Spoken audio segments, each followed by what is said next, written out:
Kiddushin, daf. How's everybody doing? Welcome to the 8-minute daf.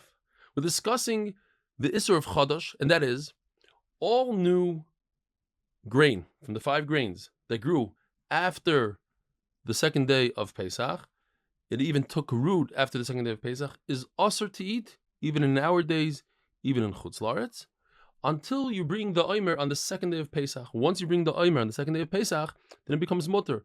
If we can't bring the Omer, we don't have a Beis Hamikdash, so the second day of Pesach is matir. According to the man Omar, that this Isser only started once Klal Yisrael was in Eretz Yisrael for 14 years after the Yerusha and the Yeshiva. So why did they wait until the second day of Pesach to eat from the new crop? The answer is because they had plenty of mun.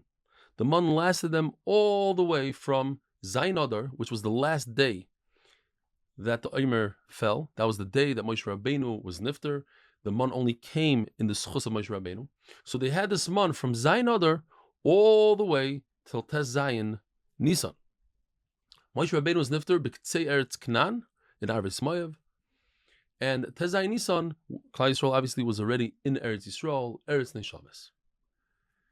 There's a total of 40 years that Klal Yisrael had man, because we're going to take into consideration the ugais that they took out of Mitzrayim that had the flavor of man. Moshe Rabbeinu states, I'm 120, ben esrim, May of esrim shana anoichi hayoim, I'm 120 years old today. That's the exact day that he was born on. That's the exact day that he was nifter. Because HaKadosh Baruch Hu fills the years of tzaddikim completely, is mashlim the year. According to Reb Shimon Bar Yochai, he says there are 3 mitzvahs that take place everywhere mid'oraisa: Chodosh, Arla, and Klaim. It says the word Moishav by Chodosh, and we make a kavachomer. If Chodosh, which is the easier Isser, you could bring a carbon Omer and it becomes mutter. You're allowed to feed the Omer even before you bring the carbon Omer. You're allowed to feed that wheat, that grain to your animal. So certainly Klaim and Arla, which they are osur bahana, you can't feed it to your animal, and they never have a heter when they're osur. So certainly they should be osur and chutz la'aretz as well. Arla, by the way, its isser is not an isser olam. In other words, after 3 years, this tree becomes mutter according to Rashi. Reb Shimon Bar Yochai's son, Reb Elazar, he argues on his father, and he says Chodosh is mutter and chutz la'aretz, just like all the other mitzvahs that the minhag Klal Yisrael only started keeping it after they came into Eretz Yisrael. There's an exception to the rule, says Reb Elazar Reb Shimon. 2 halachas. The halacha of Ashmatas Ksafim. If you loan somebody money and Shemitah comes, he doesn't have to pay you back. Even according to Rebbe, that it only applies in a time where there's Shemitah's Karka. And Shiluach Avadim, they have to send off your slave. If you have a Jewish slave, you send them off by Yovel. Even though that the minhag of, we're only noig, only in a time when there is a Yovel in Eretz Yisrael.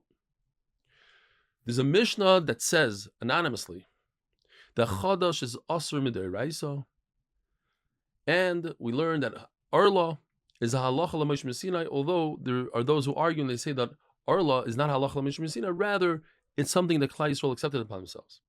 Klaim is the Rabbanon. So according to the Mandamar about Arla, he'll hold both Klaim and Arla are the Rabbanon. Therefore, when you have a suffix, is this Arla, is this Klaim, the suffix in Eretz Yisrael is Asur. That's how we paskin. In Syria, it's mutter. In Chutz La'aretz, it gets even better. When it comes to Arla, as long as nobody sees him, the guy picking it. And in Klaim, you're not allowed to pick it yourself.